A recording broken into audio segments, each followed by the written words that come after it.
తిరుపతి జిల్లాలో టీడీపీ నేతల గూండాగిరికి అడ్డు అదుపు లేకుండా పోతుంది. చంద్రగిరి నియోజకవర్గం పరిధిలోని మంగళం క్వార్టర్స్లో ఒంటరి మహిళ ఆటో నడుపుకుంటూ కుటుంబ జీవనం సాగిస్తున్న భాగ్యశ్రీపై హత్యాయత్నం చేశారు టీడీపీ నేత సురేష్ కుమార్ అలియాస్ సూరి అనుచరుడు. కుటుంబ సమస్యలపై పంచాయతీకి పిలిపించి మహిళా ఆటో డ్రైవర్ భాగ్యశ్రీపై ఐరన్ రాడ్తో దాడి చేశారు. దీంతో ఆమె కాలు విరిగి అపస్మారక స్థితికి చేరుకుంది. 10 మందికి పైగా తనపై దాడి చేసి తనను అంతం చేసేందుకు కుట్రలు చేశారని టీడీపీ నేత సురేష్ కుమార్ తనను ఎవరూ ఏమీ చేయలేరన్న అహంకారంతో ఉన్నారని ఆరోపించింది. తనకు పోలీసులు న్యాయం చేయాలని కోరుతోంది బాధితురాలు.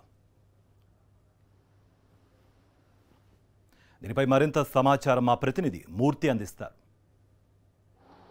తిరుపతి జిల్లా చంద్రగిరి నియోజకవర్గానికి సంబంధించి ఏదైతే తిరుపతి రూరల్ మండలం మంగళం క్వార్టర్స్కు సంబంధించినటువంటి టీడీపీ నేత వల్ల ఒక ఒంటరి మహిళ తన జీవనాధారం కోల్పోయింది.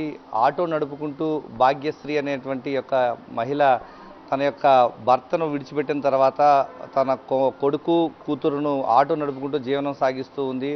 తన కుటుంబ పోషణ చేసుకుంటూ ఉంది. ఈ కుటుంబ ఆర్థిక పరిస్థితుల దృష్ట్యా మంగళం క్వార్టర్స్లో ఉన్నటువంటి ఒక రామాలయంలో ఒక పాచి పని చేసుకుంటూ తన యొక్క కుటుంబాన్ని పోషించుకుంటూనే ఆటో నడుపుకుంటూ జీవనాధారం చేస్తూ ఉంది. ఒక్కసారిగా గత ఆదివారం 27వ తారీఖు నాడు టీడీపీకి సంబంధించినటువంటి సురేష్ కుమార్ అలియాస్ సూరి మంగళంకి సంబంధించినటువంటి టీడీపీ నేత దాడిలో తీవ్రంగా గాయపడిపోయినటువంటి భాగ్యశ్రీ తన కాలు పూర్తిగా చచ్చుబడిపోయినటువంటి పరిస్థితి. ఆర్థోపెడిక్ విభాగంలో తిరుపతి రుయా ఆసుపత్రిలో చికిత్స పొందుతూ ఉంది. ఒంటరి మహిళగా ఉన్నటువంటి భాగ్యశ్రీ పైన దాడి చేయడానికి గల కారణాలు ఏంటో ఆమెను అడిగి తెలుసుకునే ప్రయత్నం చేద్దాం. అసలు ఏం జరిగింది, ఎవరు మీపైన దాడి చేశారు, ఇంతవరకు ఏం జరుగుతూ ఉంది?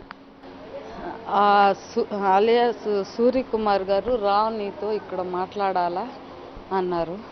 సరే వెళ్తాం, ఇప్పుడు రాలేను, నైట్ అని చెప్పాను.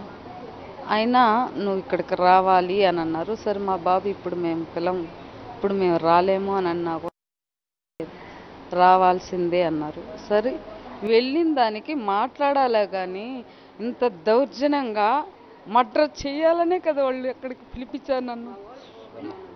ఎందుకు పిలిచినారు అంటే మర్డర్ చేయాలనే కదా పిలిచారు. ఏదన్నా ఉంటే మాట్లాడాలా, మాట్లాడకుండా ఈ మారి మనిషిని ఈ మారి చేస్తారా?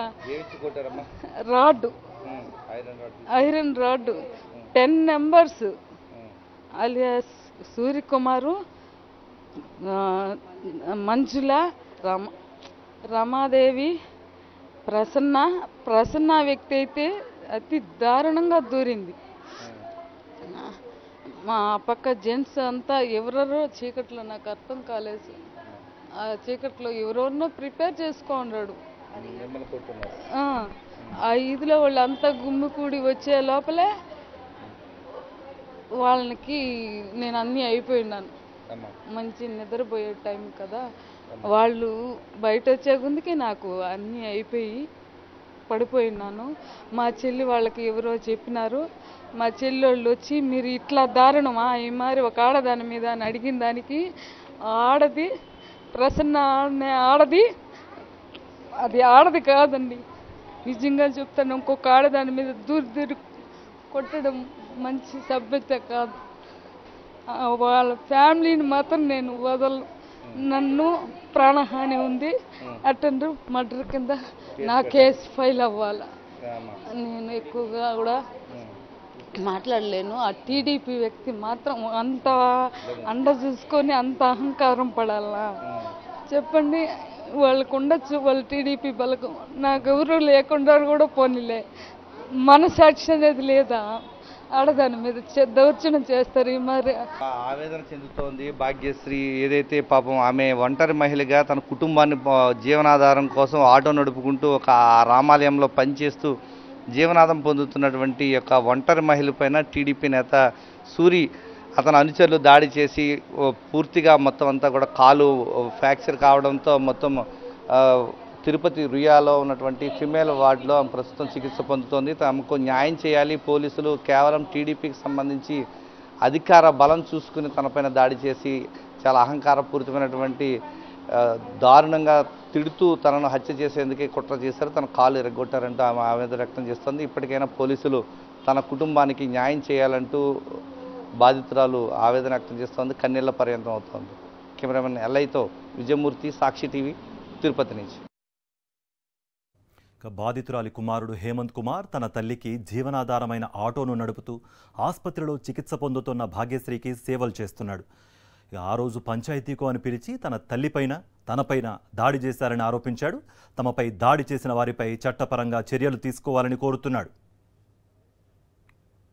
వాళ్ళు మాట్లాడాలని పిలిచి వాళ్ళు జస్ట్ ఒక విషయంగా మాట్లాడాలని పిలిచారు సార్. వాళ్ళు సరే మాట్లాడేది ఈ టైంలో ఎందుకు నాకు ఫోన్ చేస్తున్నారు అని చెప్పేసి వాళ్ళతో ఆల్రెడీ నేను మాట్లాడాను.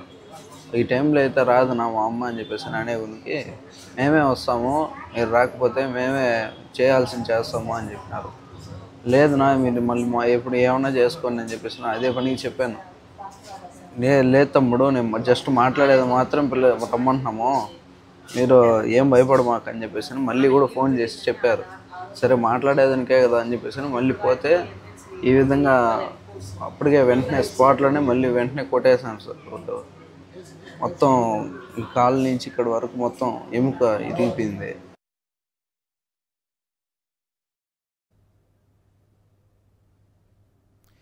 బాధితురాలని ఐద్వా మహిళా సంఘాలు పరామర్శించారు. బాధితురాలు భాగ్యశ్రీకు న్యాయం చేయాలని వారు డిమాండ్ చేశారు.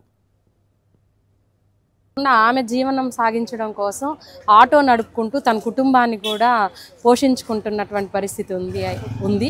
ఈ 20 సంవత్సరాలుగా తన కుటుంబానికి కూడా ఈ విషయం తెలుసు. అయితే గతంలో పదే పదే ఈ విషయం పైన చర్చించుకుందామని చెప్పేసి భాగ్యశ్రీని పిలిచి మాట్లాడడం జరిగింది. మొన్న ఏప్రిల్ 27వ తేదీన ఆమెను పిలిచి ఇదే విషయం మాట్లాడాలని చెప్పి పిలిపించి ధనశేఖర్ కుటుంబము ప్లస్ వాళ్ళకి తెలిసినటువంటి కొంతమంది ఆమె మీద దాడి చేయడం అనేది జరిగింది. ఈ దాడి చేసినటువంటి సందర్భంలో ఆమె నడుము విరిగిపోయింది. ఈరోజు మంచం మీద ఉన్నటువంటి పరిస్థితి. ఆమె పని చేస్తే కానీ కుటుంబాన్ని పోషించుకోలేని స్థితిలో ఉన్నటువంటి ఆవిడ్ని ఈరోజు అతి దారుణంగా కొట్టి ఒక మంచానికి పరిమితం చేశారు. ఎవరైతే ఆమె మీద దాడి చేశారో